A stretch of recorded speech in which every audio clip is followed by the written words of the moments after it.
I wanted to start with my experience. Uh-huh. I'm older, so I started engineering school when girls didn't go to engineering school. I was the only one at USF in the whole school, not just the department. I was the only girl. There were two of us when we started, and she dropped out. She says, "I can't take this. Nobody, like the guys wouldn't. They never let us join their study groups and stuff like that. So it was always me and her. And she was like, I'm going to go to business school. So easy. I'm not going to do this anymore." And what's USF? University of South Florida. South Florida. So I ended up being the only girl in the whole school of engineering. So I got a job in the physics department to help with fees and stuff. And there were girls in the physics department. So that's what drove me from computer engineering over into electrical engineering, because I thought physics and RF stuff. Do you think if there were more, actually I'll probably just ask questions. Yeah, that would be good. Do you think you would have stuck with, was it computer? I was in computer engineering. I like the hardware side of things, not software. Okay, so it was a preference of yours. It's a preference of mine because I really liked, computers were just starting to be used by normal people rather than just science engineers. So computers started coming into the homes at that point. And I had an AS degree already in information science from before, and that was kind of like a natural transition. Mm-hmm. And when I got into it, I didn't know the difference between software and hardware computer engineering. I just liked computers. And then I got into it. I'm like, nah, I don't want to be a programmer. I would rather do, the hardware stuff because I like to take stuff apart and put it together. Mm-hmm. And so I got into that. But even in the electrical engineering, we didn't have biomed engineering at that time. They started it as I was leaving, which is a big draw for women in engineering. Most of the women in engineering go into biomed engineering these days. Oh. And but they had chemical, they had electrical, they had mechanical, and that was about it. And I just really ended up gravitating towards the hardware side and the electronics and stuff like that. Mm-hmm. But I had no support. Like when people would study after class. I don't want to say after work. When people would study after class, I didn't have anybody to study with. I had to do it all on my own, and that's hard in an engineering.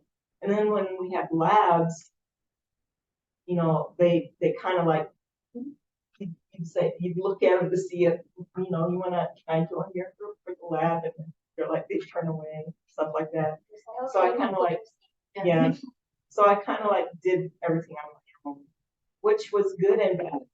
The bad thing was it took me a lot longer because they didn't have the group to give suggestions and stuff, which is really helpful, or feedback if you were doing something wrong. But the good thing was I had to learn it on my own because that was the way it was.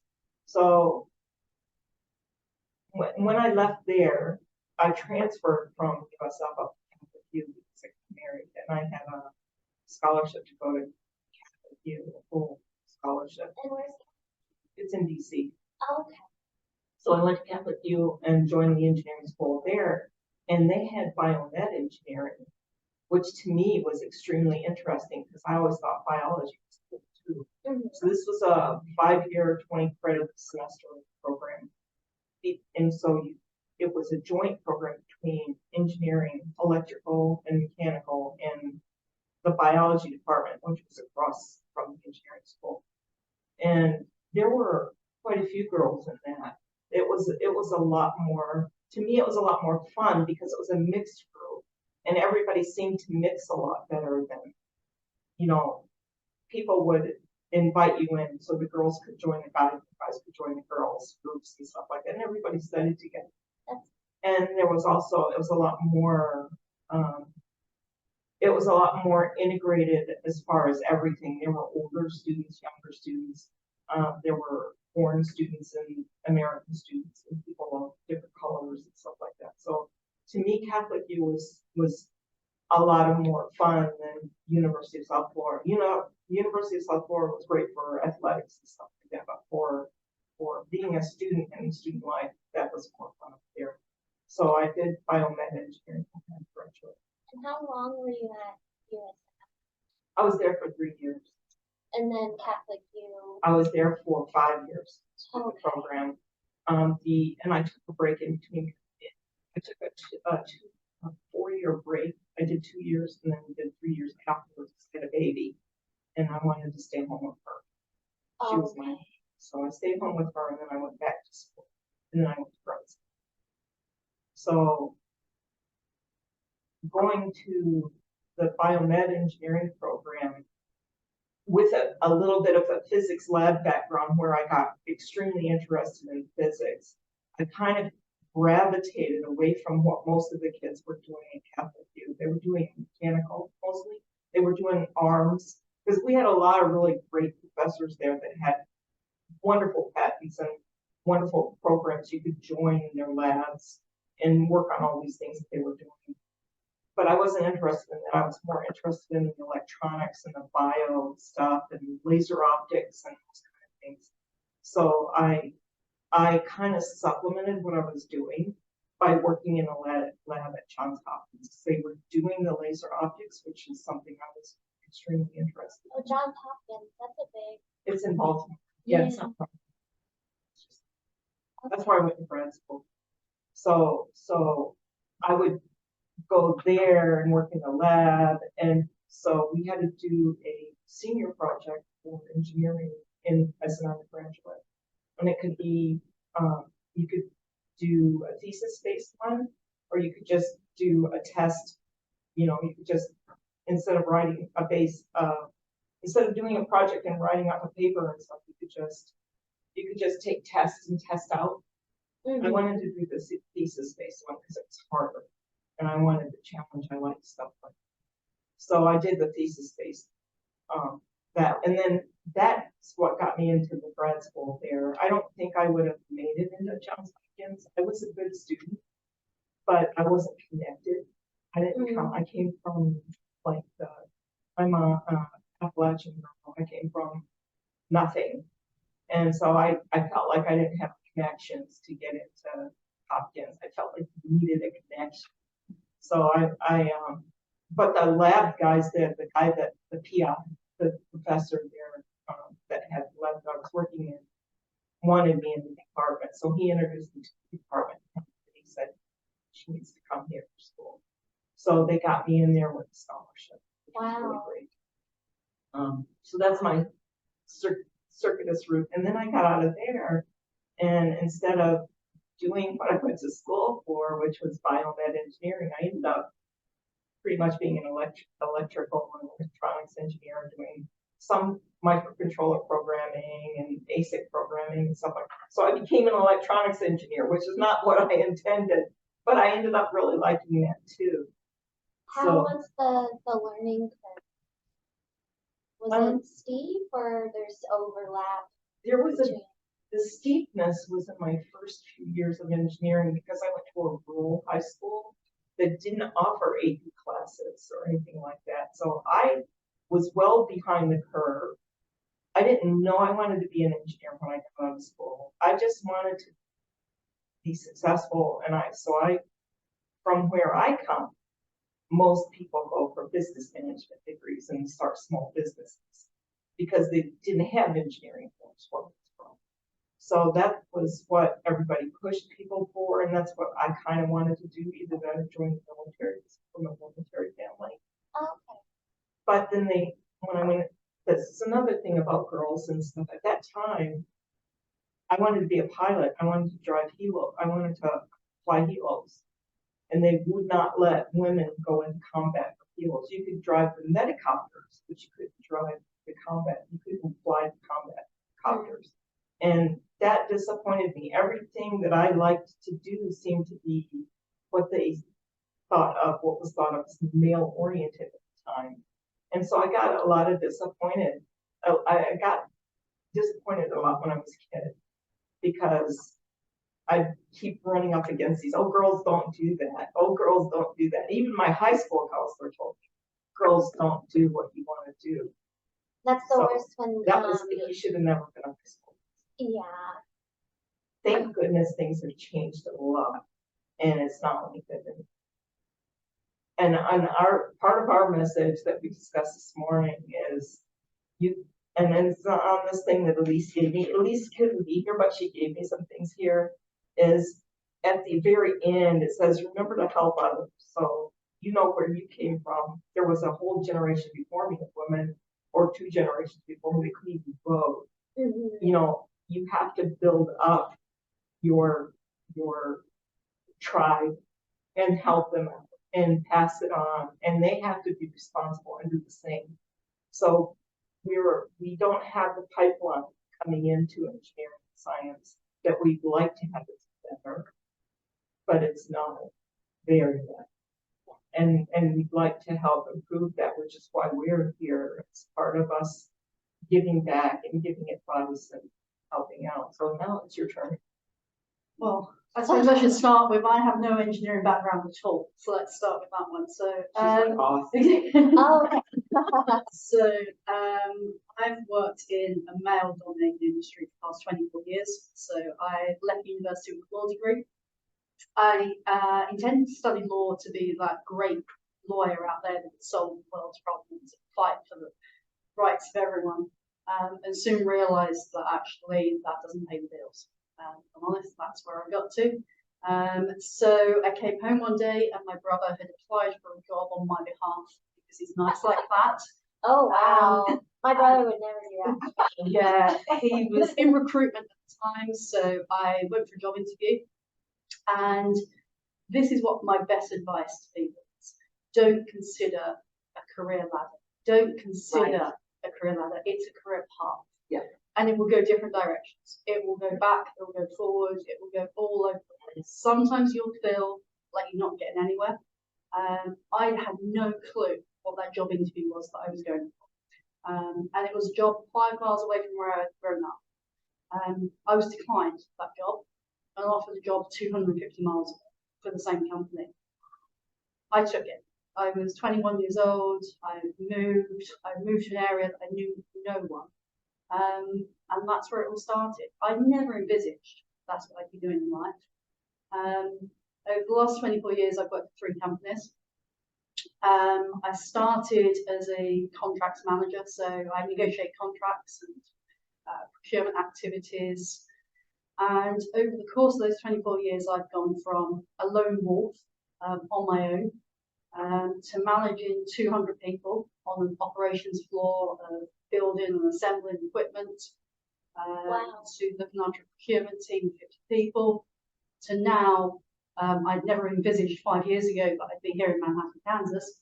And I'm looking after 2 fantastic women who are strong in the industry. So don't look at your career as to how many people report into you. Don't look at it in regards to what your job title is. Yeah, salary is important. It does pay the bills.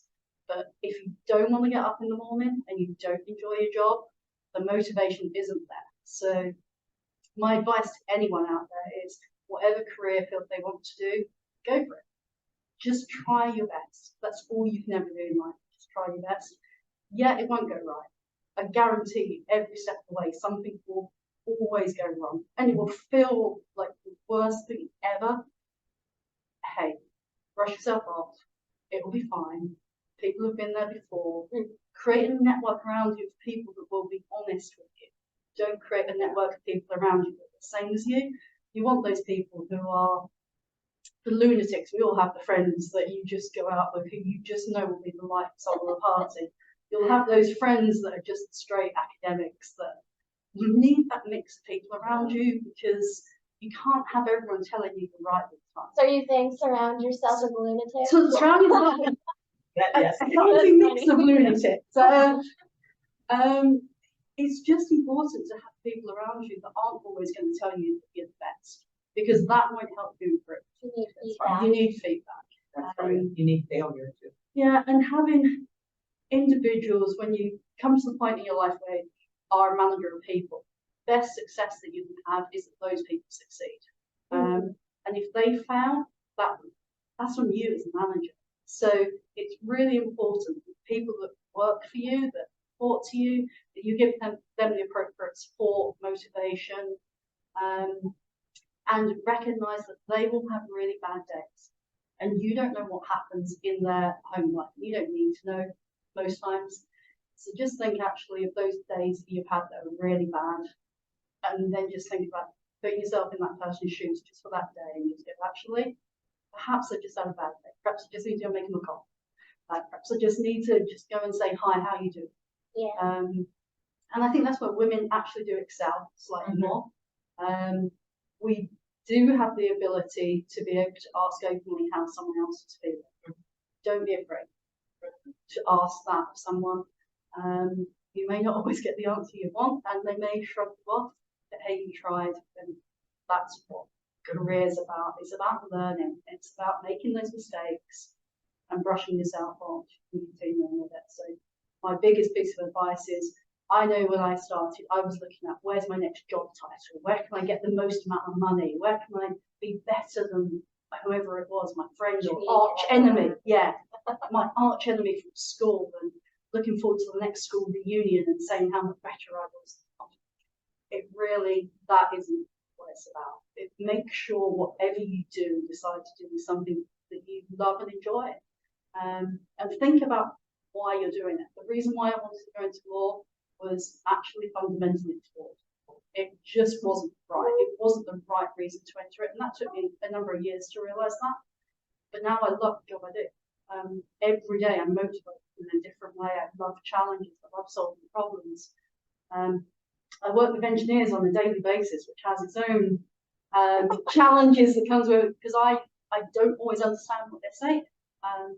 And so asking the questions, being inquisitive, just trying to find out more about it. Don't be afraid to just say, I'm sorry, I just don't understand. Can you help me with that? Is really key to success, because if you continue to not ask questions and be inquisitive and be willing to take those risks and challenges, you'll just be frustrated and you won't succeed. So that's the best piece of career advice I can give to anyone. My other piece of advice is actually never listen to other people's advice, but that's yeah, counterintuitive, I know, but it's you have to make your own path. You have to do what's right by you. So sometimes one of the big successes I had, I've got 2 children. I managed to get promoted whilst having 2 children, got to a director level whilst having 2 young children. But that took a lot of sacrifice, and I'm not sure I'd have done it same again. It's I have a very supportive husband, fortunately. But we was discussing, I've never had a female manager my whole career. For the past 24 years. She's the first one I've had. Yeah. In an engineering world, I've never had a female manager. So there is a path to be trod there. It isn't easy. I remember when I started here 5 years ago, I was referenced, you're joining the boys club. That's the words I was given. When was that? 5, 6 years ago. Wow. So, because it was all men, it was a senior management team. That's right. So there comes marching in a woman who doesn't know anything about engineering. And I'm there trying to make a difference. The business has grown threefold in that time. I think I've had some influence on that. And you just have to recognise your self-worth. Don't worry about comparing yourself to someone else. Just do the best you possibly can on a day-to-day basis. And you can't fail. And to be honest, the women weren't really recognized as much until Debbie came up. She was really great at promoting everyone, not just women. She promoted everybody. So it's been really nice to have a female boss. I mean, that way you're finally seen. Yeah. Well, no, it's not just that. It's I can relate to her. I feel like I can relate to. She's in the business and she's gotten somewhere in the business. I want to get somewhere. Even though I'm older, I'm not done working. I'm like 15 more years to work, and I still want to move up. And she gives really good advice on that stuff like that. And it's not from a female perspective. It just feels like It's a relationship closed. Yeah. she's not as, and she's not as closed off about talking about the problems and telling you, get off your butt, don't whine. She doesn't say don't whine. She doesn't say that, but she lets you know that you're whining in her own kind of way. Where guys are like, I don't want to talk to you. They avoid the situation a bit more. They don't. Yeah, I can talk to you about how I feel about the job and how I feel about things, and we can argue back and forth, and we come out fine. But I found if you like before she came, and I argued with certain people in the company, and not argue in a bad way, but just say I disagree and stuff like that. You kind of come across sometimes as they feel like you're the B word. I don't want to say don't. I definitely would say it in the office. But if you're too aggressive as a woman, sometimes it comes across differently than if a guy is aggressive. We've got a guy pounds on the table and yells, and you can hear him all through the company pretty much. Really? They never bother with him. He's great. But if I went in and did that, that wouldn't fly. It would with Debbie, but it wouldn't fly with some of the other guys. Yeah, and don't rise to it. That's the other thing. Be the professional. Be the eminent professional the whole time through. And in negotiations, my key thing is make it personal to you. So if I'm negotiating with someone, I say, well, actually, you've made me feel like I can't do something. Nobody can argue with the way you feel.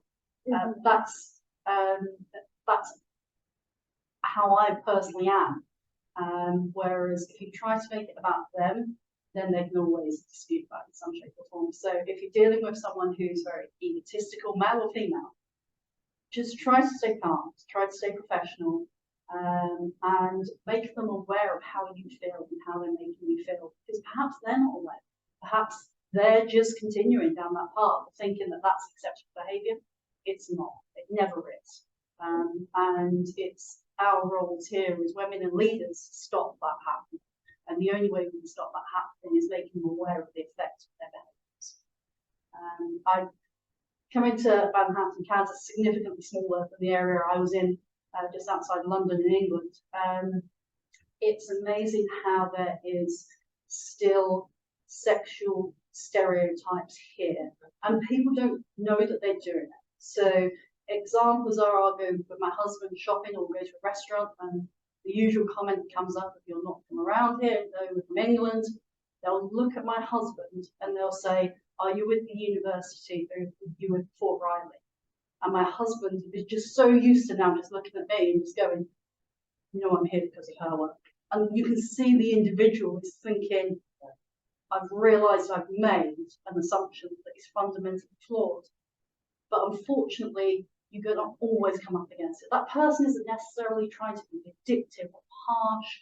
It's an unnatural instinct that sometimes, unfortunately, people have. And that happens on a daily basis. Just think about how you can influence and be the role model, be the person you want to be, and then people will treat you accordingly. And just, there are times where, as a woman, you do come across a lot of barriers. There have been times where I've come out of meetings surrounded by men who are making, I wouldn't say so much sexist jokes, they're just very close to the mark, where it's just lots of innuendo. And that'll make you feel uncomfortable. Don't be afraid of saying, I'm sorry, I think we're off topic here. Just ensure that you make people aware.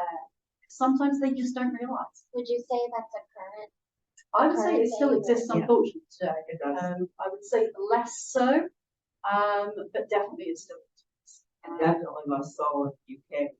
I felt when I lived there, it was not as much as here. Okay. Wow. Yeah, it's and hey, I'm not trying to get anyone out of going into industry.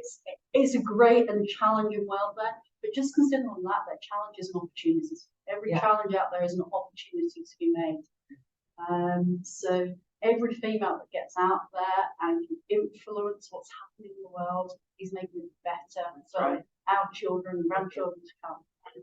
So and how we influence those in our personal life as well. So if we've got a partner or nephews or cousins or husbands, wives, whatever we have, the more we can teach them about how they should act or react, the better it will be. So we have a huge influence. I was having a conversation last night with my husband. I can remember the worst question ever asked in the interview when I was mid-20s was, where do you want to be in 5 years' time? And the real answer I wanted to give was, actually, my body clock's ticking a little bit here, so I'm thinking about having kids. I mean, is that okay? Don't be afraid of thinking about your future plan involving children, involving marriage, involving whatever you want it to have.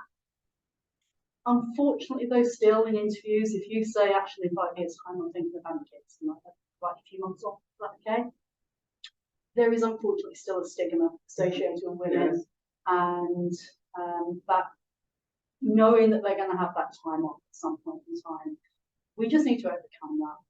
It's a difficult barrier to overcome, but we have to recognise that we are built differently. There are things that we may want out of life that men don't. Just recognise that that is something that you must allow yourself time and space to do what you need to do.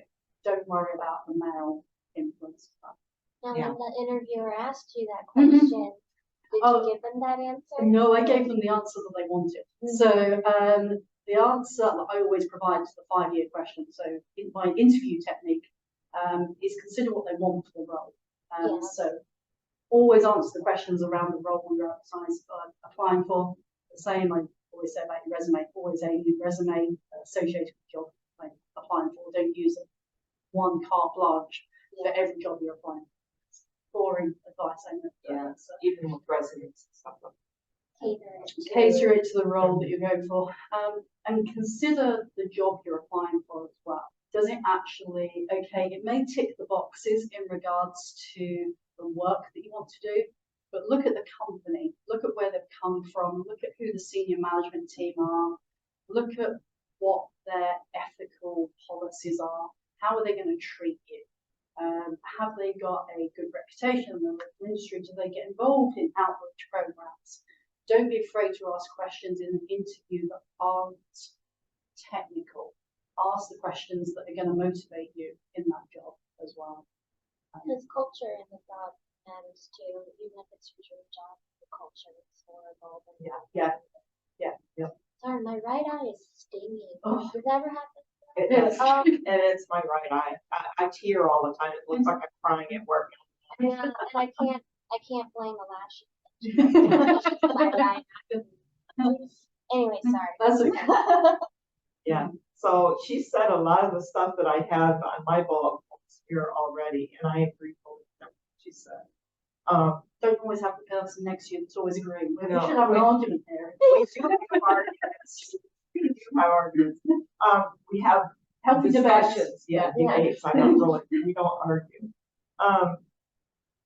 Always, my career has been really secure. So I've done a lot of different things. I've been in business development. I've been in management. I've been in engineering positions. I've been a hardware engineer, senior. I've been I worked in thrift stores. I mean, I've done a lot of different things. When I'm laid off, I don't like to sit at home, so I go get something.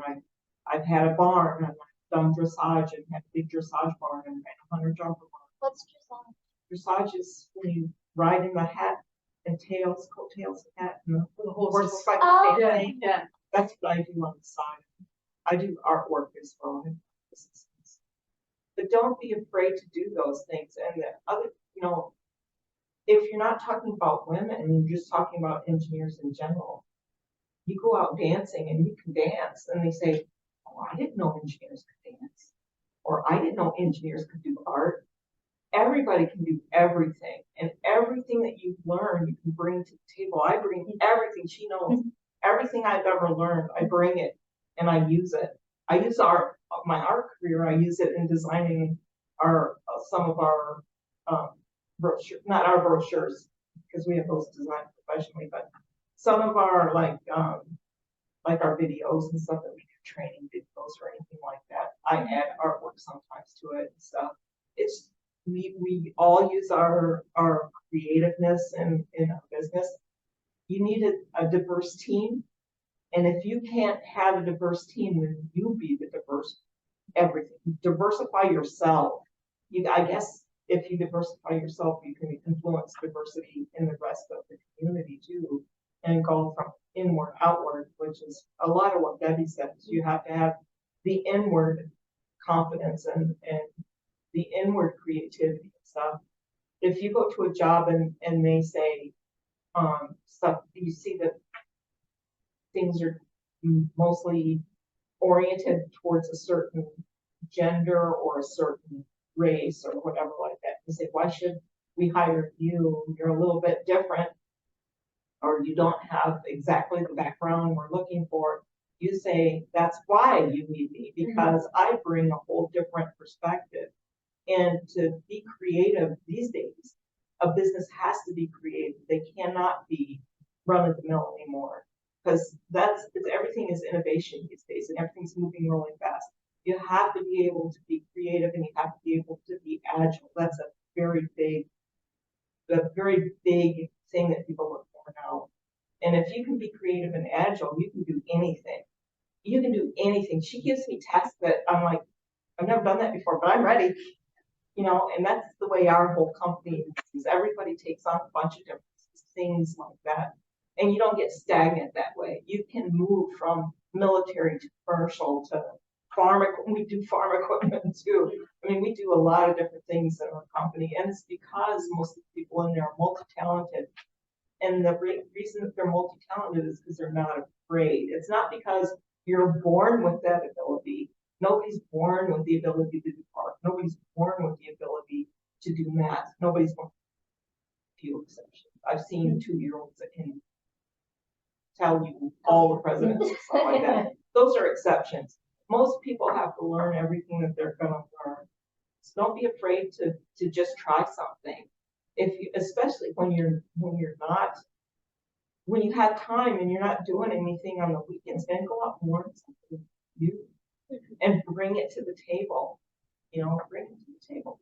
And if you are different in whatever way that may be, whether it's different accent or where you're from or how you look or what you've learned, that's unique. That's special. That's right. Something you'll bring into the party. Nobody else has to celebrate.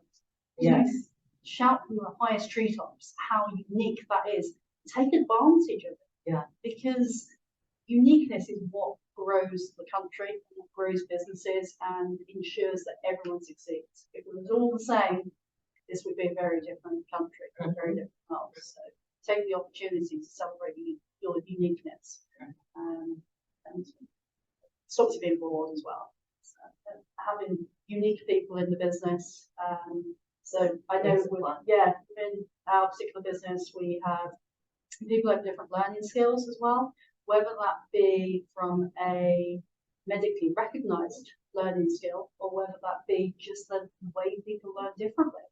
Just recognize actually everyone brings something different to that party. And that's what makes it fun.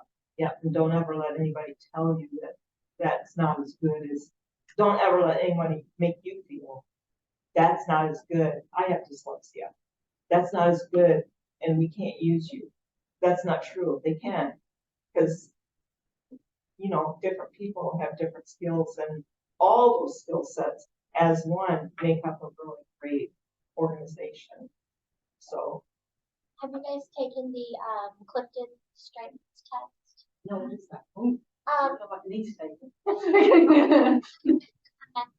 That is essentially what that test is. Like everyone has their top 5 skills that they bring to the table. And I think there's a total of 18 strengths. And whichever one you get, it's ranked, 1 to 5. And it's unique to you because not everyone is going to have that number 1 strength of empathy combined with the other 4. Yeah. And it's basically like, every person at work has their own set of strengths that can be used in, whichever way. You that we're going to go back and take it. Oh, I know how your mind works and my mind works. Yeah, Clifton's. Yeah. it really plays into that message too, because when I took that test, and got my results, it helps when you think about the things that, like, I don't know, make you feel like you don't belong. Yeah. Or, oh, this is what I feel, I guess, like imposter syndrome. Yeah. So I had that when I first started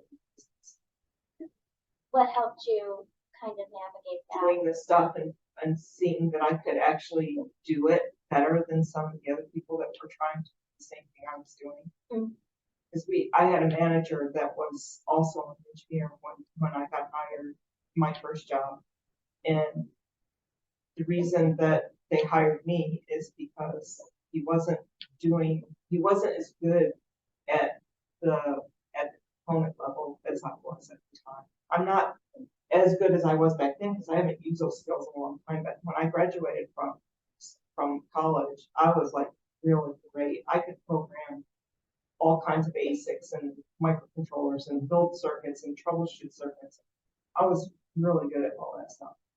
And so, but I didn't feel like it because there were all these acronyms that you don't get in school. When you're in engineering school, you don't learn all the acronyms that are out in business. You don't really learn to program the microcontrollers and stuff. You learn the basics.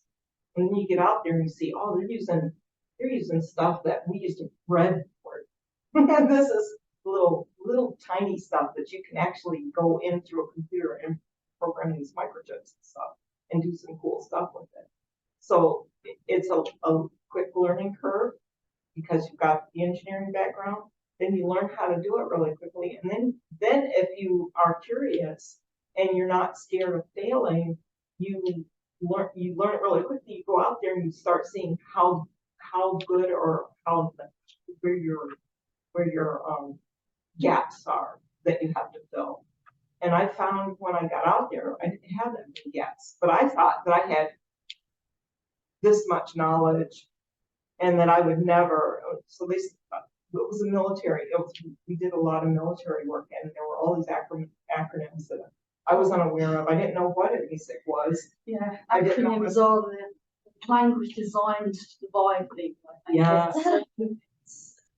Divided by common language anyway between the UK and the US, and without mentioning imperial metric. I mean, but acronyms are something that you'll come to love and hate at the same time when you're in the industry. It's the same as I'm sure here. There'll be acronyms that you fly around that will get something going. What is that? Again, don't be afraid to ask. Yeah, don't be afraid. We, male or female, will start talking in this foreign language that isn't designed to separate us or try and divide us. But it's just what we know. Yeah, it's industry-wide. Yeah, and therefore it does seem on occasions like we are deliberately trying to exclude people. It is not that. It's quicker and easier to use those acronyms. So don't be afraid to ask. And in fact, I think we started an acronym list at work so that we could add to it. So anyone who came there was like, I didn't know that.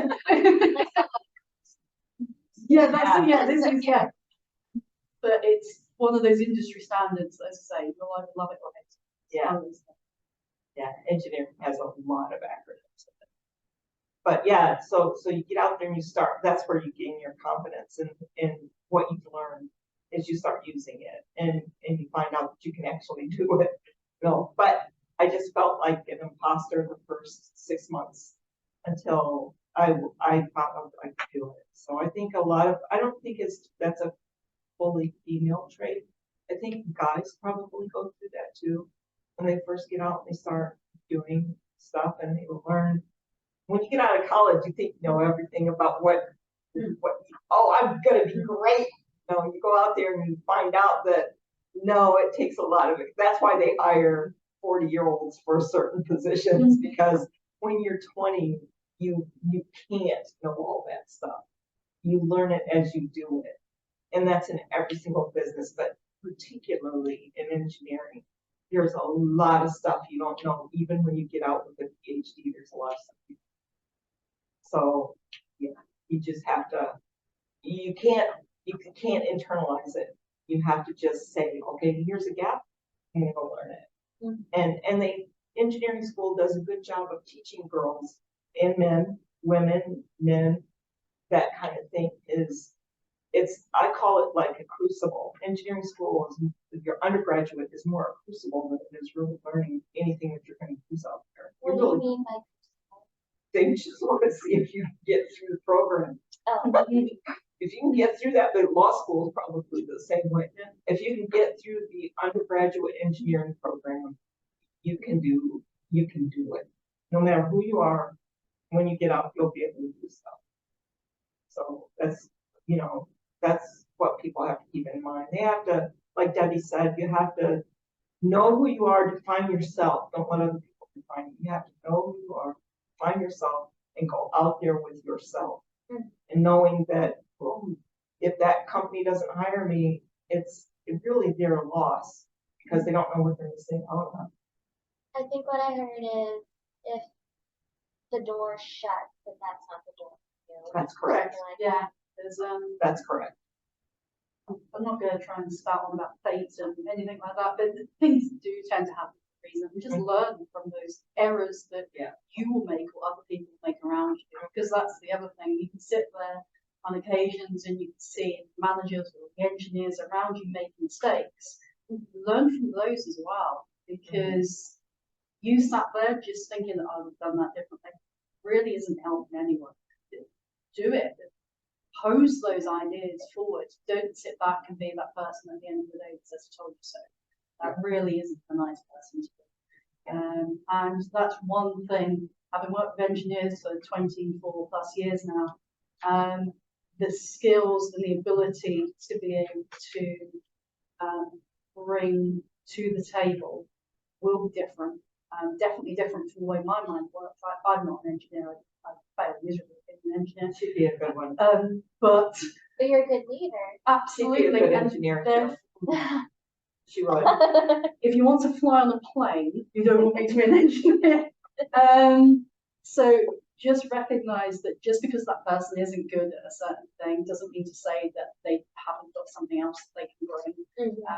I start most of my questions in engineering meetings with, I know this is a stupid question, but and I know that there's no stupid question. However, it does ensure that the people in that room know that, hey, I respect what you're telling me. And that's really it. It's having the respect for your colleagues, having the respect for your friends. One thing that we haven't as yet done at work, because people are afraid that they're going to hurt one another's feelings, is 360-degree feedback. So Debbie would provide feedback with me formally and say, hey, these are your strengths, these are the weaknesses, this is where you could do better. Equally, I do with my manager, and go all the way up the chain. Those are incredibly beneficial too. So go and ask your friend, and you may. Your lunatic friend. Yeah, your lunatic friend will be the best one to go to first of all. And say, actually, if there's one thing you can change about me, what would you think? Just see what they say. Just see if it's what you would expect them to say. Because sometimes how you perceive yourself isn't necessarily how you're coming across. And that's why it'd be interesting to take that Clifton test to find out what my 5 strokes are, what I think they are. Yeah. So don't be afraid to fail. Definitely, that's the biggest takeaway. Don't be afraid to fail. Yeah. Don't be afraid to fail. I mean, the brilliant scientists in the past, the only reason they've succeeded is they've continued to try.